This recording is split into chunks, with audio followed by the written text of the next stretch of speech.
की जो परब्रह्म आहे ते परब्रह्म या सगळ्या पंचभूतांना एकत्र ठेवणारा आहे। आणि मग ती राजकन्या आपली हार मान्य करते आणि मग त्या याच्याशी तिचं लग्न होतं। तो देखणा असतो, त्याच्याशी लग्न होतं। त्याच्याशी लग्न झाल्यानंतर जेव्हा पहिल्या रात्री ते एकत्र येतात तेव्हा त्या तिला समजतं की अरे आपण फसवलं गेलो आहोत, याला तर काहीच येत नाही। त्या अगोदर ती मोठी याच्यामध्ये असते की मी मोठ्या विद्वानाशी लग्न केलेलं आहे आणि ही जी पुष्पा तिची दासी असते ती खरं म्हणजे या कालीवर प्रेम करत असते। पण काली तिला विचारतो त्यावेळेला की अरे मी जर राजकन्याशी लग्न केलं तर चालेल ना? तर तिला वाटतं की हा कुठे राजकन्या कुठे याला मान्य करणार आहे। पण ती म्हणते की हरकत नाही, माझी काहीच हरकत नाही तुझी राजकन्याशी लग्न झालं तर।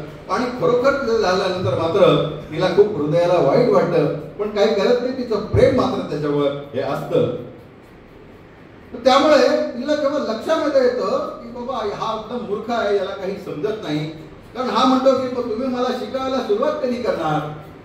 तर म्हणे काय शिकवायला सुरुवात करणार? म्हणजे त्याच्यासाठीच तर मी तुमच्याशी लग्न केलेलं आहे। मग जेव्हा ते विचारतं की मग मी हे दाखवलं तर तू असं काय दाखवलं, मग तो सांगतो की माझा तर असा अर्थ होता सगळा। हे होतं तिच्या लक्षामध्ये येतं आणि ते सांगते की तू वीणशिंग असलेला तू पशु आहेस, विद्या नसलेला वीणशिंग असलेला तू पशु आहेस। त्यामुळे असा पुरुष असणं ही तुला शोभा देत नाही, तू इथून निघून जा। मी तुला आत्ताच माझ्या मनातून काढून टाकलेला आहे। आणि ती त्याला धक्के देत हे बाहेर टाक।